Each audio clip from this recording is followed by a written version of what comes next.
Et si je te disais que la plus grande chose qui te bloque aujourd'hui dans ton business et dans la vie que tu veux vraiment, ce n'est pas un manque de stratégie, ce n'est pas ton intelligence, ce n'est même pas ton offre actuelle, mais une peur invisible, celle du regard des autres. Je t'invite à couper les distractions autour de cette vidéo et vraiment mettre ton attention dessus parce que potentiellement, ces quelques dizaines de minutes peuvent vraiment t'aider à débloquer cette peur invisible qui aujourd'hui t'empêche d'entreprendre pleinement, parce qu'aujourd'hui, ma mission est de changer ton regard sur le regard des autres, te démontrer comment il peut littéralement limiter ton chiffre d'affaires et ta vision du futur, et surtout, comment tu peux t'en libérer avec quelques astuces mindset. Mais avant, et si tu ne me connais pas encore, moi c'est Mathilde, je suis coach en mindset pour les entrepreneurs et les solopreneurs, et ici on parle de développement personnel, d'alignement et de mindset pour t'aider à vivre la vie et le business de tes rêves tout en savourant le chemin pour y parvenir dès à présent. Si ce sont des sujets qui t'intéressent et qui te parlent, je t'invite à t'abonner et à rejoindre ma newsletter. Chaque semaine, on aborde une thématique pour t'aider à mieux naviguer dans ton business.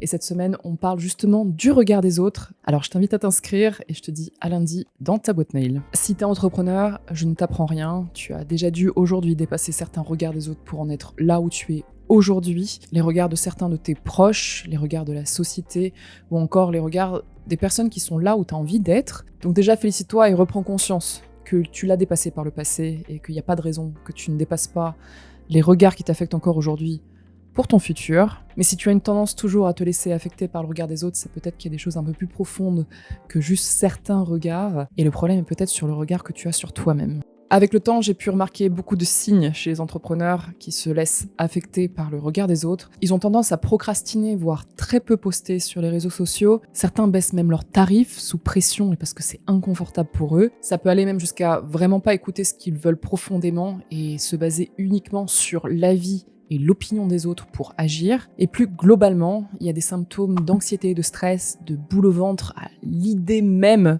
de poster, de partager leurs produits, leurs services ou du contenu. Et tout ça, c'est des signes que la personne a mis trop d'importance, a mis un excès d'importance au jugement, au regard, à l'opinion que certaines personnes peuvent avoir sur soi. J'ai une de mes clientes qui, pendant des mois, n'a jamais posté son visage sur les réseaux sociaux. Et ce n'était pas du tout un choix personnel ou stratégique de sa part de faire ça, c'était par pression et par anticipation du jugement de certains proches. J'ai une autre cliente qui restait dans sa niche alors que son business actuel tel qu'il était ne lui plaisait plus, mais elle restait dedans parce qu'elle avait l'impression que toute sa communauté allait lui dire « mais pour qui tu te prends ?» Elle apportait trop d'importance en fait au regard de sa communauté et pas assez sur son propre regard à elle et ses propres envies. Ça la bloquait dans ce qu'elle avait envie d'entreprendre et ce nouveau move qu'elle a fini par faire et dont elle est très contente.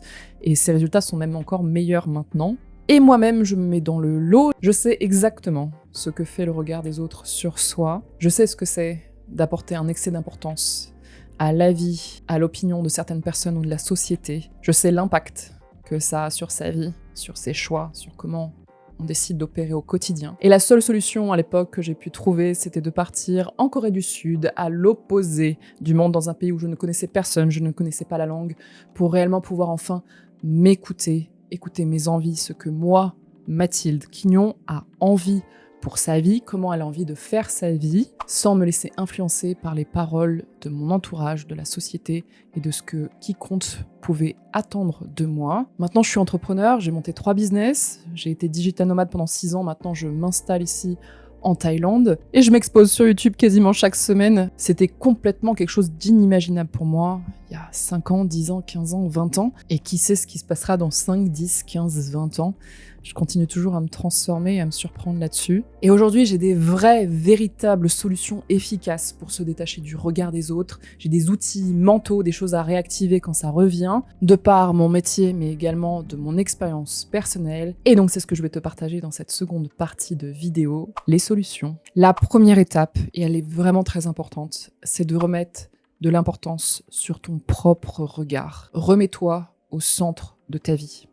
Tu es la seule personne à faire ta vie, il n'y a personne d'autre qui peut le faire à ta place. Travaille ton estime de toi, remets de l'importance sur tes envies, sur ta vision, sur ton cœur, tes émotions, tout ce dont tu as envie, avant même de te questionner sur l'avis, l'opinion, le jugement des autres. Si tu te surprends à penser « qu'est-ce qu'il peut penser de moi ?» demande-toi « qu'est-ce que moi je pense de moi ?» Qu'est-ce qu'un tel ressent si je fais ça ?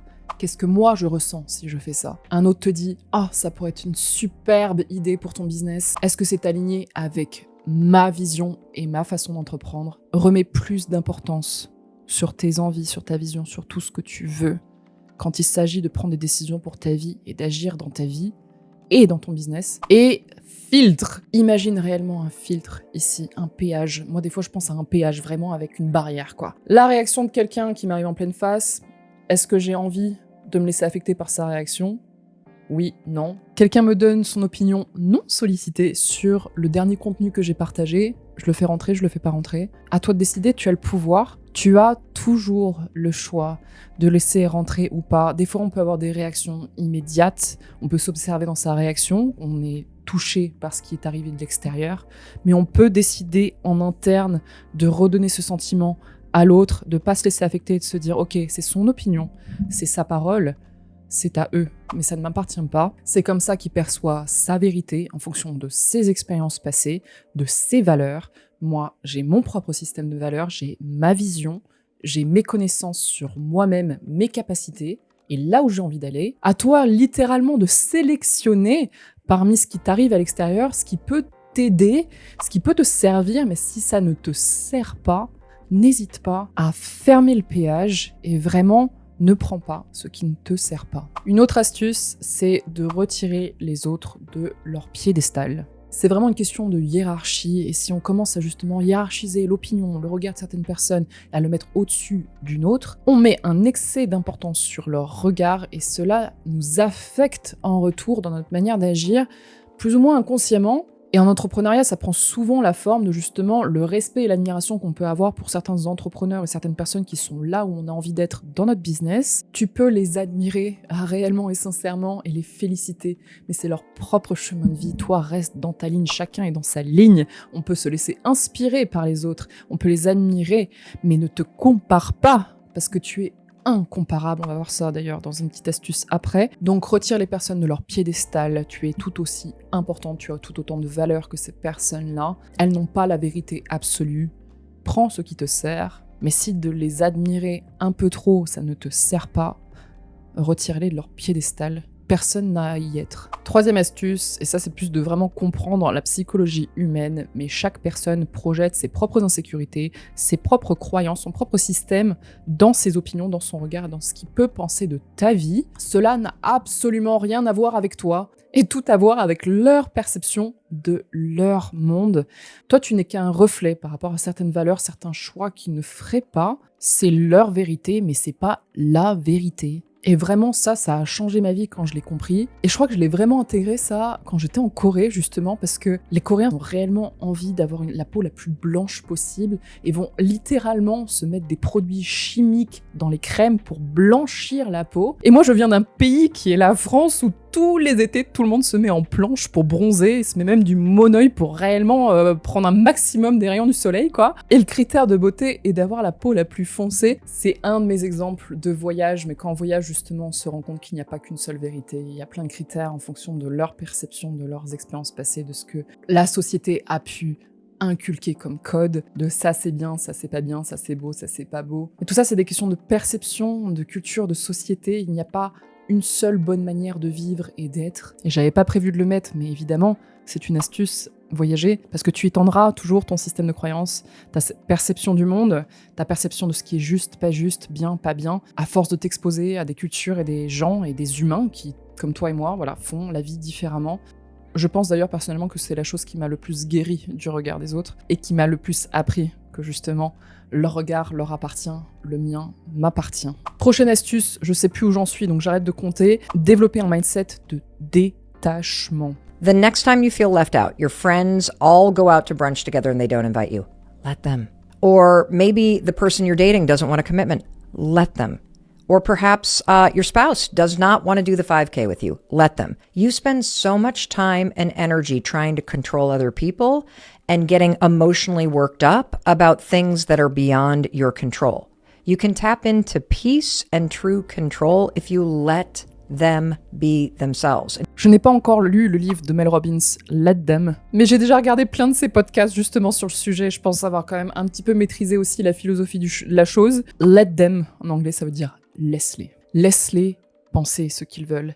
Laisse-les te détester. Laisse-les te rejeter. Laisse-les t'abandonner. Laisse-les. Laisse-les. Ce n'est pas ton combat de changer l'opinion des autres qu'ils ont sur toi. Cette philosophie est libératrice. Et justement, à laisser les autres être qui ils sont, à les laisser penser, on ne force rien et on s'attire que des personnes avec qui on ne force pas. Et c'est quand on ne force pas qu'on peut réellement aimer et avoir des relations saines, fortes, profondes. Donc on a tous à y gagner, donc détache-toi et laisse-les penser ce qu'ils veulent, laisse-les être qui ils sont. Parce qu'après, ça t'autorise pleinement à être qui tu es, à penser ce que tu veux, à avoir ton opinion et à remettre de la valeur aussi, et à te laisser et à t'autoriser à être toi. C'est cadeau, j'espère que ça t'aidera. Et justement, en parlant de soi, ma prochaine astuce, c'est d'accepter là où tu en es. Ce n'est pas réellement le regard des autres qui te fait peur, c'est plutôt un écho d'un jugement que tu as de toi-même sur toi-même. Par exemple, je dois charbonner tous les jours parce que sinon je suis pas une assez bonne entrepreneur. Si j'arrête ma journée à 15h